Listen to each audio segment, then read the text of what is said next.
Okay, so I currently have a tree working for me as a cameraman, but so just bear with me here. But what I have for you today is a good example of what a daily vlog will look like during the tour. I want to put up these vlogs just about every day as we go through the country and fix different vehicles, give you little status updates as we go from job to job to job. I'll record stuff, and at the end of the day, edit it and post it each night. That's the idea, and of course, while we're out, we can easily take pictures of stuff we find or people we meet and stuff like that we come across that is interesting and post it on Facebook really easily. So we'll do that also, but in the meantime, this is how it's going to look.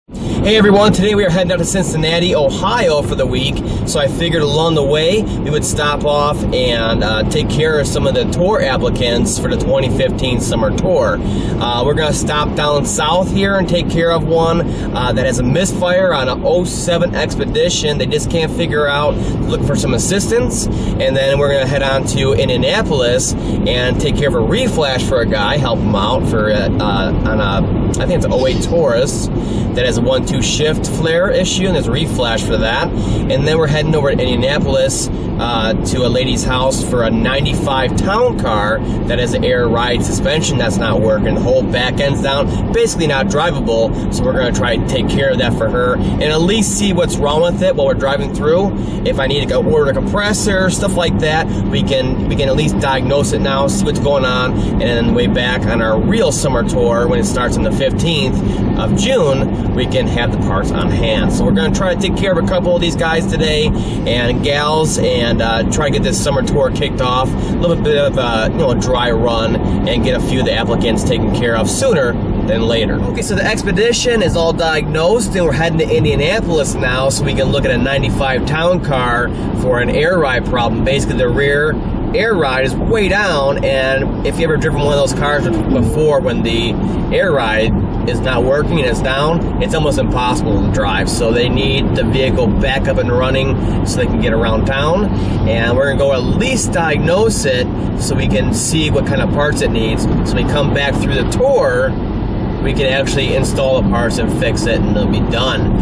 So I figured I would stop by there also, since it's on our way to Cincinnati.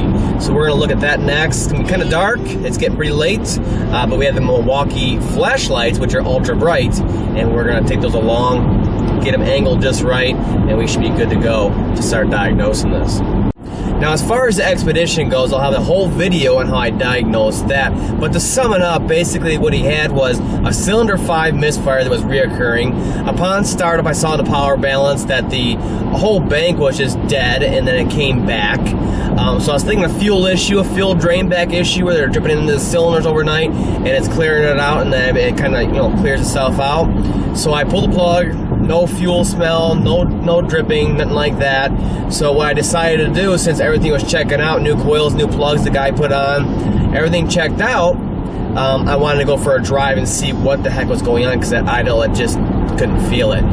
So once I drove it, I knew this thing was not acting right. It had low power, would not shift through the gears, and I started checking a few different things, and sure enough, the catalytic converters were plugged on there. So it's an interesting repair. I've been trying to film one like this for a while. It doesn't happen that often, but this one's a prime example of what to look for if you have low power, and you may or may not have a catalyst efficiency code. It depends how far gone it is. Cat efficiency monitors take a while to run. So it may not happen right away. Like this guy, he drove a mile and a half to work, I believe, and 10 miles most otherwise. So therefore, the catalyst monitor never ran until he went for a long drive a couple months ago, and that's when it popped a 430 code. And he's basically had the problem ever since. And it's been progressively getting worse as the cat plugs up more and more. So that'll be an interesting one. Look out for that. Right now, we're heading to Indianapolis, and we're going to try to get this one figured out. Hopefully, it's a air compressor. They're pretty common to either break in there or seize the piston in there. So that'll be easy fix, expensive fix, but easy diagnosis and easy fix in the end.